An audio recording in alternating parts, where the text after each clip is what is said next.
Hey everyone, good afternoon. Thank you for joining us. I'm very excited for today's conversation, but first I'd like to talk to you a little bit about the Institute of Critical Infrastructure Technology and maybe introduce myself. I'm Cory Simpson, the CEO of ICIT, that's the Institute for Critical Infrastructure Technology. I arrived at ICIT after 20 plus years in the national security and private sector security communities.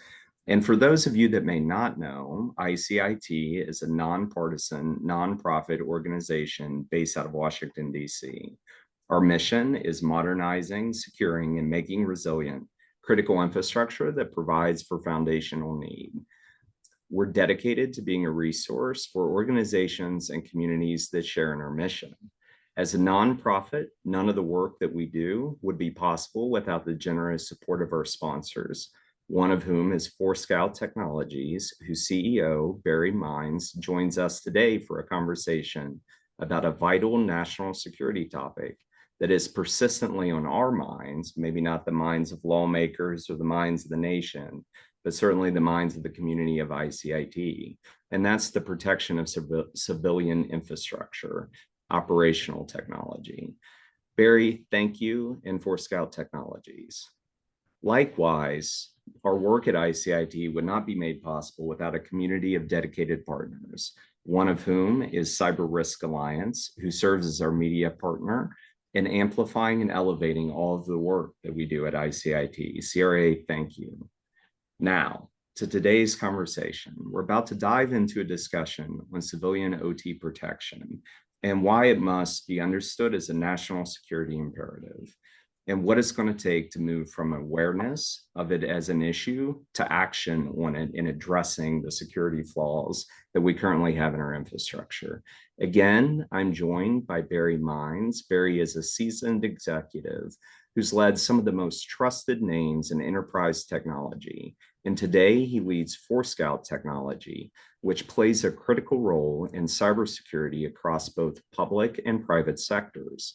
Forescout is helping organizations gain the visibility and control they need to secure both IT and OT systems, capabilities that are increasingly essential to our national resilience. Barry, it's great to have you with us. Let's start by talking about your recent trip to Washington, D.C. Tell us a little bit about that about that trip, some of your biggest takeaways from those meetings, and maybe before even you get into that, maybe a little bit of your background, anything else that you would like to share in terms of opening remarks. Yeah, first of all, Cory, thanks for having me. I really appreciate it.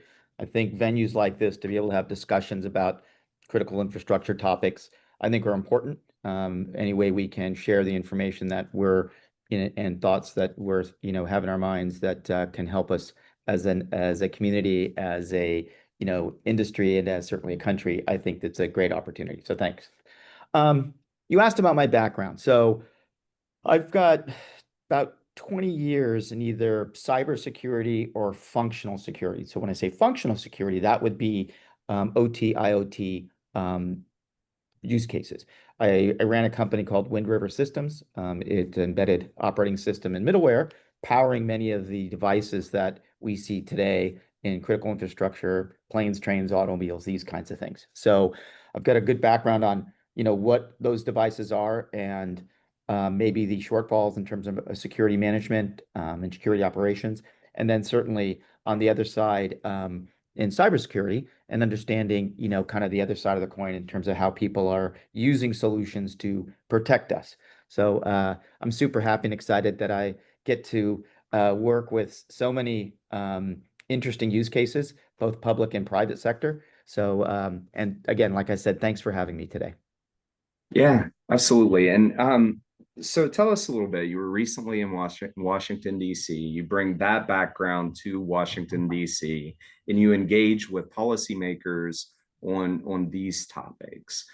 Tell us, what are some of your biggest takeaways, just like big macro level ideas? Yeah, so that's a great question because if I kind of rewind the video a year and I did, a similar trip, I think the thought process, the thinking, the budget is night and day. I think a year ago we were still trying to figure out, okay, so, why should we care about critical infrastructure and what does that mean? Fast forward to, a couple of weeks back when I was in DC, people get it. They understand that's the new, battleground. They understand that if we don't take it seriously, we're going to have issues. I think with Volt Typhoon and Salt Typhoon, and the recent understanding that there were these breaches in our critical infrastructure, just leads us to believe we got to do something, and we have to move quickly. So, and then there's, you asked about some of the trends. There were really kind of these three or four things that I kept on hearing, and it's good because I'm hearing both on the public and private sector. We got a vision match on those. One is, hey, quantum computing, and as that becomes reality, and over the next, call it 2 to 5 years, that allows the bad actors to go and break in things like encryption that we currently have today in minutes. So they can basically go in and decrypt information, and they can go look at it, passwords, data, etc. So that's one. The other piece is agentic AI. And so how could you use agentic AI as replicating bad actors? So in other words, most of the bad actors are, hands on keyboards doing things. You could replicate that, and knowing what, there's some positive things about agentic AI, like in medicine and stuff, but it allows you to, go in and do things that quite frankly, to critical infrastructure, that wouldn't be good. And then there's this other thing that we started talking about, Cory, which was the bad actors are crowdsourcing. So in other words, we're finding this out about a year ago, we started seeing it. So in other words, it's kind of like open source for hackers, and they're getting together 1,200, 2,000 bad actors around the world, not just in one nation state, but could be multiple, and then attacking certain kinds of things together and learning from one another. That's pretty scary when you sort of think about it. So we talked a lot about that, and you said, what were my thoughts? Those are probably the big secular trends, and certainly there's some definite energy behind trying to solve some of the problems.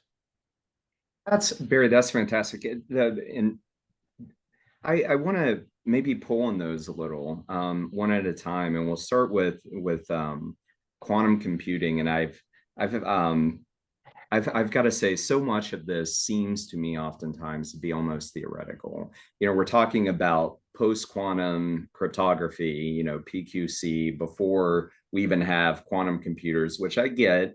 In theory, we have to develop the encryption that will survive quantum computing when it arrives. And I've been doing this for the better part of 3 decades, and for each of those decades, quantum computing was going to be here in the next 10 years.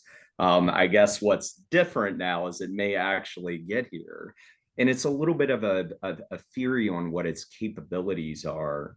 But we do know that it's going to certainly present challenges, as you brought up, to the current state of cryptography. So maybe you could just orient us a little bit in how this sort of emerging technology, both how we need to be thinking about our cryptography and our security, what it brings to the fight, and then I think it would be great if you could pull on some of the implications that it has for OT security. Okay. Yeah. So let me start first, Cory, by answering the first question, or at least your comment about saying, hey, is it really going to be here? I think it's a bit like the mobile phone. We had to make sure that, whether it was battery technology, we could make it small enough and last long enough. We needed to have the right processor that didn't take as much energy. We needed to have a lot of technologies show up. We needed a infrastructure that a phone could connect to, right? So theoretically, there were some devices that were out there, even by Apple, the Newton, if you remember. It was way ahead of its time. There wasn't applications. There weren't the types of things. They hadn't shown up yet, right? Good idea, just maybe, 5, 6 years ahead of its time. But if you go look at quantum, there's a few things that it also relies on. It relies on super fast networking, like networking that's, 1,000 to 2,000 times faster. We're starting to see that with Broadcom's new announcements that you have that capacity, right? Because if you can do the processing, you need an I/O. And so, you have this capability coming up. You needed to also have this whole notion of a fast enough chip. So NVIDIA is on its way, And you can see I spent time with the CEO of NVIDIA, and they're talking about, they've got a very, very specific plan on when we get there. And you're starting to see that happen. And you see Broadcom coming up with networking chips, for example, right? We have a lot of things line up. We're starting to see them line up. And we can kind of, post, okay, when does that show up? That's why I think people are much more concerned, because we start to see it now. Hey, the first iPhone's not here yet, but it's coming. And we know that because we can see the plan of record for both companies. Those are just two examples. So why do people care about it? They care about it like with, all your quantum technology and the encryption. They just know it's seconds to unencrypt. They know they can do the math on it. And they say, if you have this kind of CPU power, you're going to be able to encrypt and unencrypt really quickly. So, and they do it, they know the math. So that would be one item that people worry about first and foremost. And so you see a lot of companies thinking about that. We just launched, and not that this is I'll give one public service announcement, but we have, post-quantum ready or quantum ready technology. So we can actually look at a device and say, hey, what level of encryption do you have? Are you set for any kind of quantum proof? And, what should you do about it, right? You can block that device or what have you. So there's companies like Forescout that are already thinking about, what you can go do. And then go ahead. You do have a question there, Cory? No, I think you were going to get there. As you see the impact on the OT environment, Yeah. yeah. So with the impact in the OT environment is that so many of these systems are aging, and if you just take a power plant. I mean, are people going to be able to go and afford, is a local municipality going to be able to afford upgrading every particular system on that grid? The answer is no. I mean, it's just not financially feasible. So we have to take a little bit different approach on how we protect these devices, because many of them don't even have, if any of the IP stacks. It's not even IPv4. It could be IPv negative or zero IPv. I mean, it just has an IP stack, and you can hack right into it.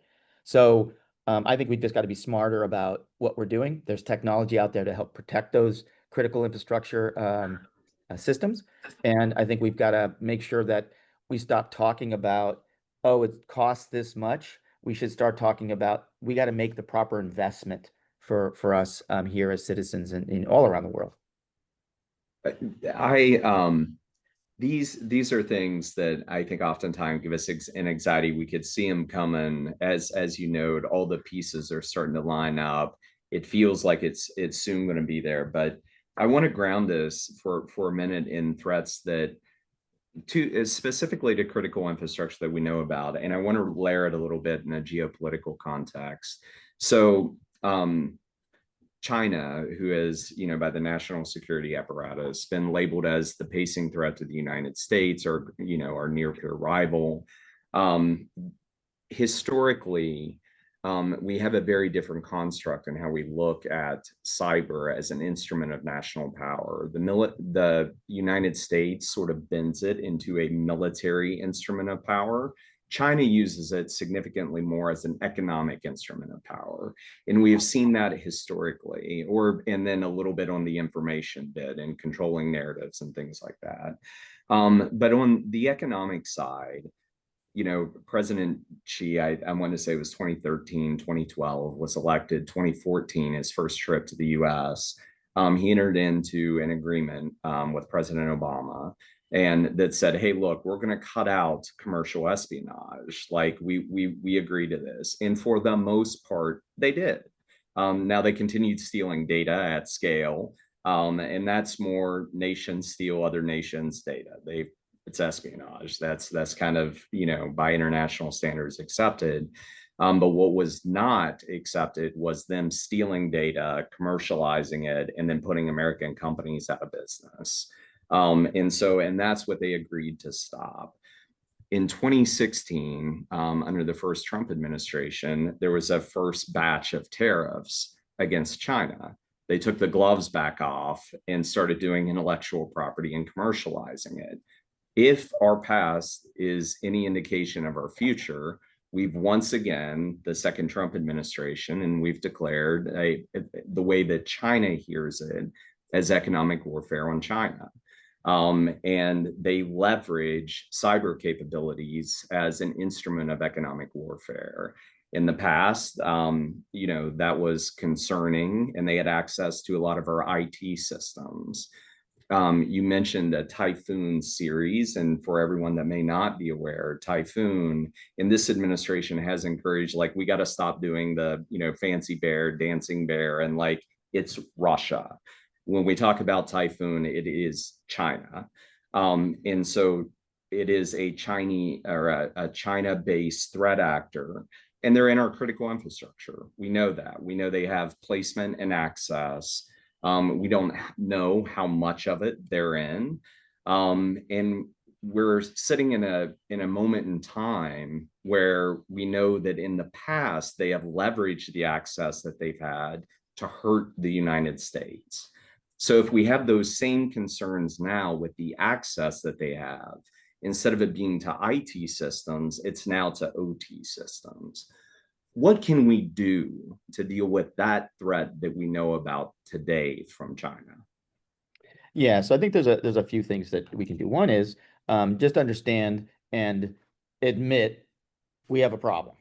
Because until you admit that these systems are hackable and what can be done with the systems or to the systems, and then the impact to the individuals, whether it's a hospital is another, great example, what it does to the patients in the hospital. So that's the first thing.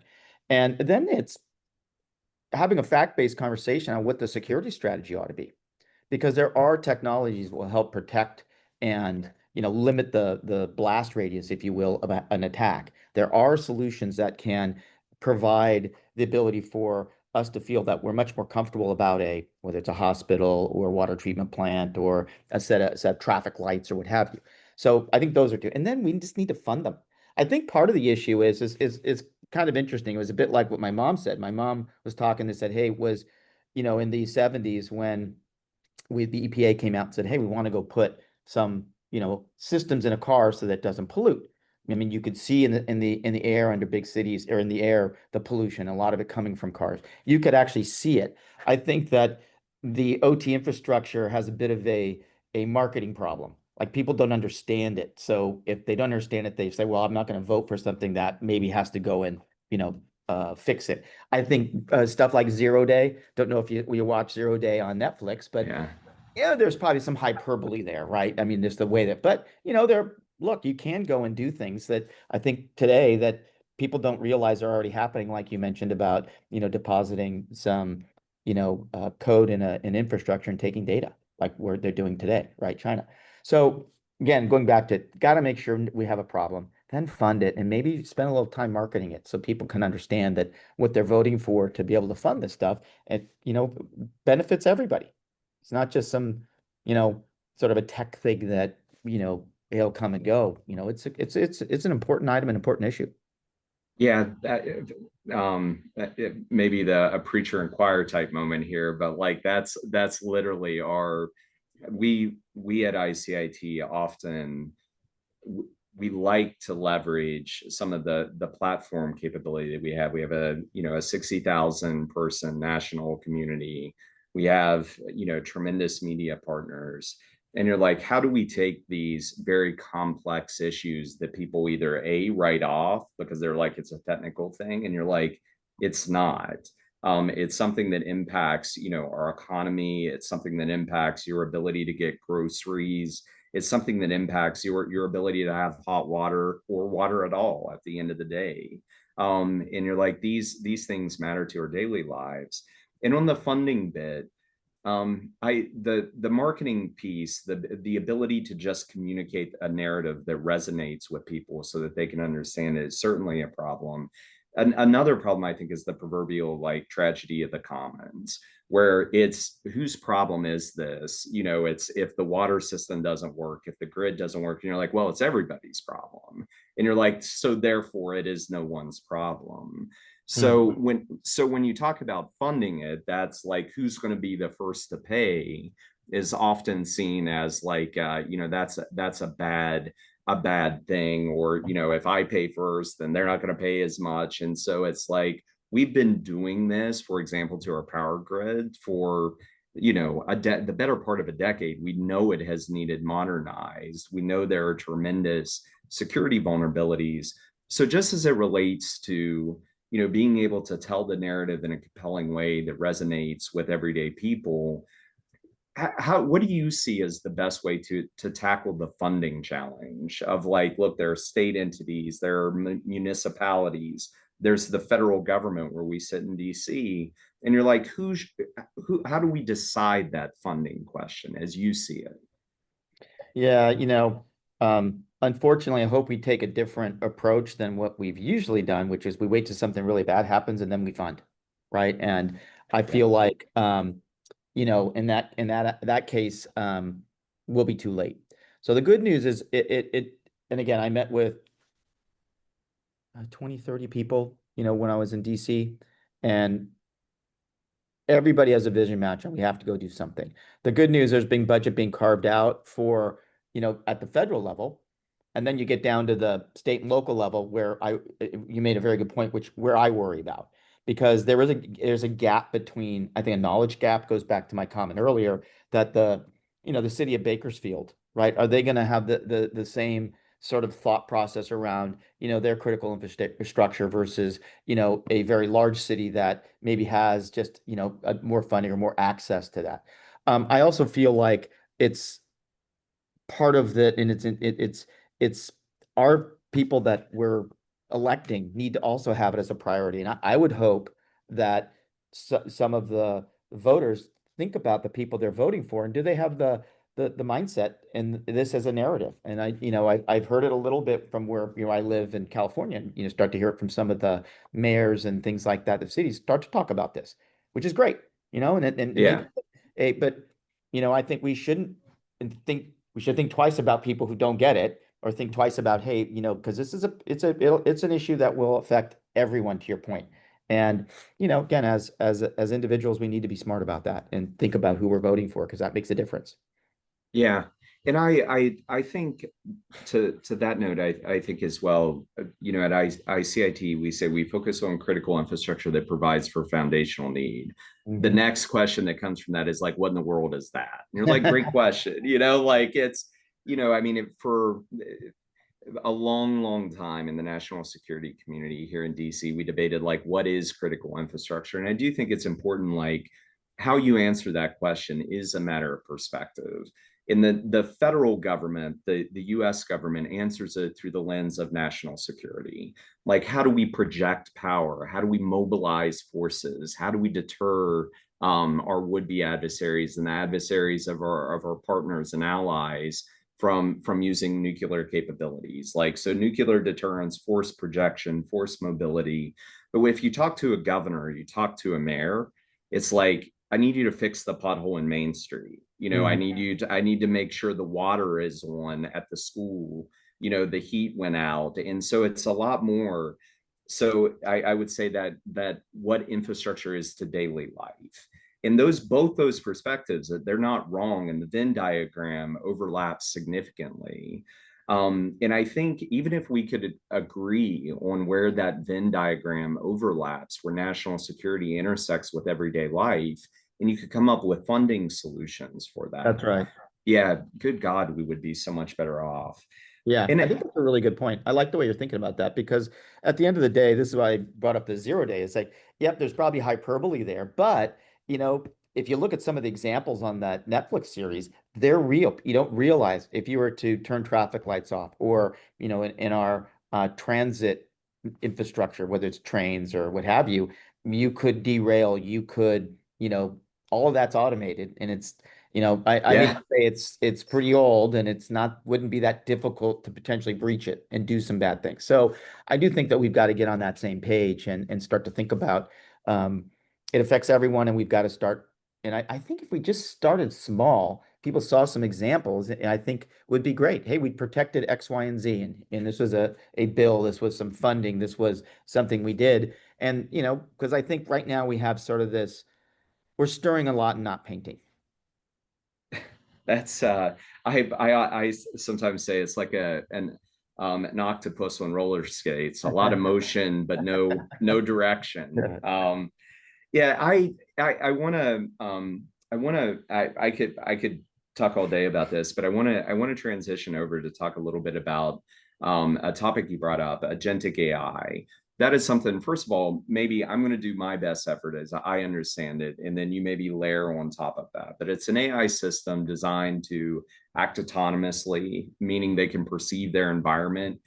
They can reason through that environment. They can take actions to achieve objection or objectives without a proverbial human in the loop. Mhm. So they are more autonomous than, I would say a lot of people have leveraged what we think of as AI and machine learning more. You can program to look at big data sets and spit out things. But agentic AI is, and you brought it up, it could do bad things, it could do good things. It's a tool like any other. It depends on how we leverage it. Whether we use that tool for good or, it's used for bad. Maybe anything I missed in scoping and defining what agentic AI is for our listeners, and then maybe talk a little bit about, both the threat side of it, the bad side, what some of that could be used, and how we can leverage it for good, Mhm. in defeating that threat or defending against it. Yeah. So um, right now, the bad actors have a head start, right? Because you can just start to use agentic AI. And the way I like to, when I talk to people, is to say, think about a model that learns, and it learns like a human does.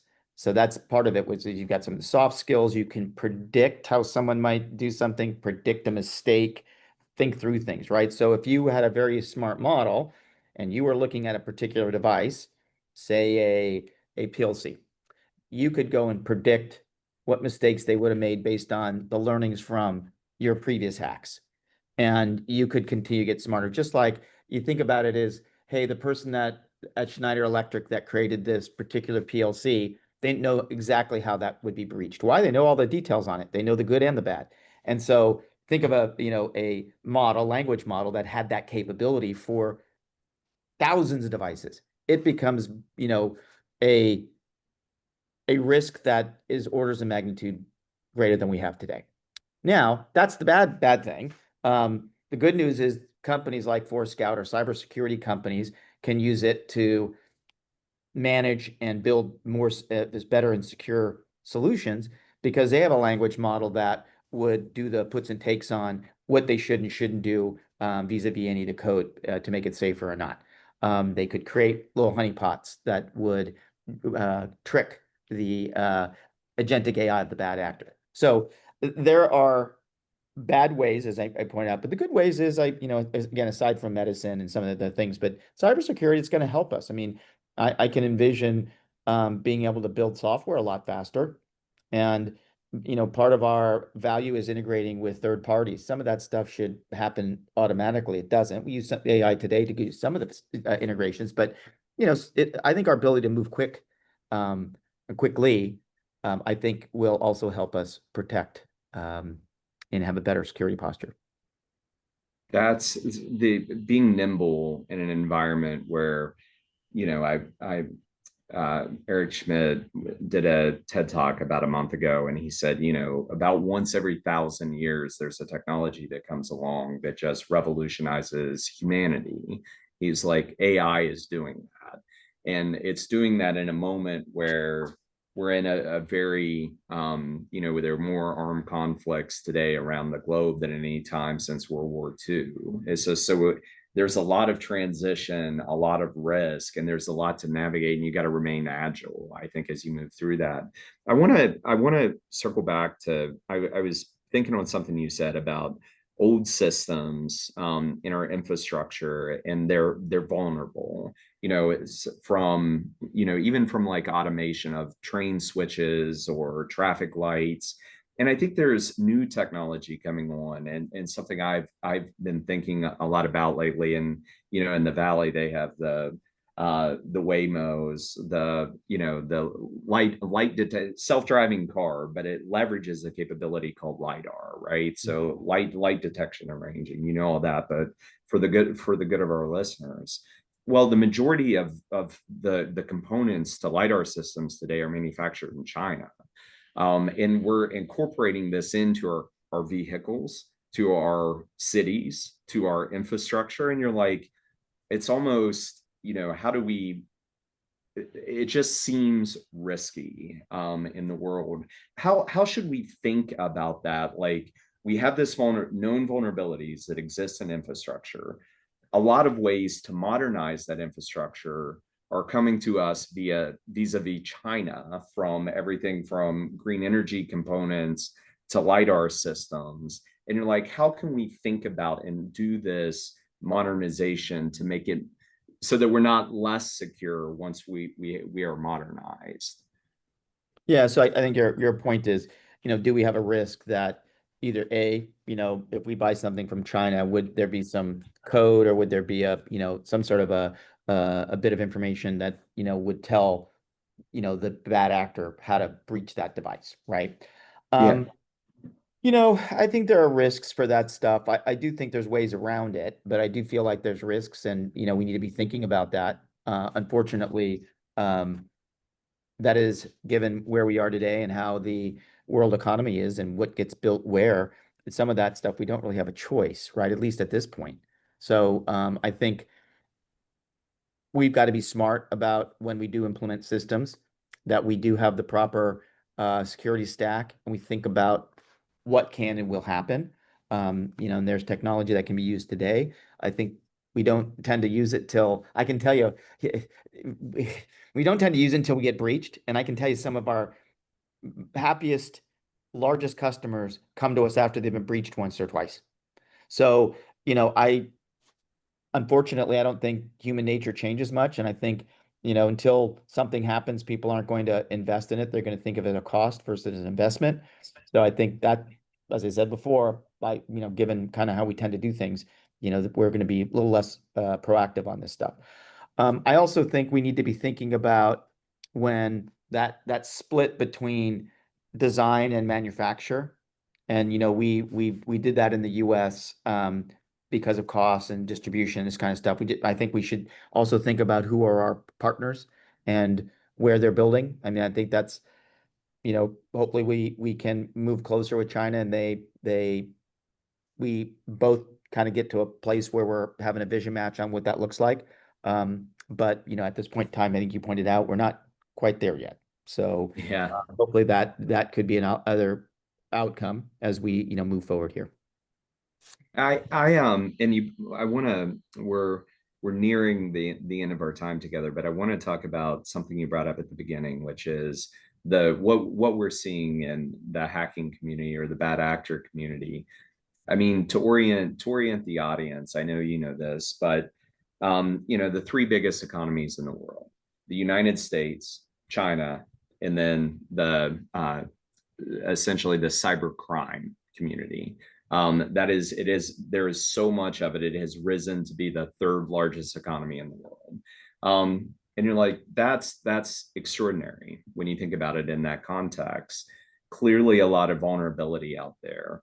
And it is, when you think about the new capabilities that we discuss, everything from agentic AI and then the crowdsourcing of hacking, in that, taking together to learn from one another.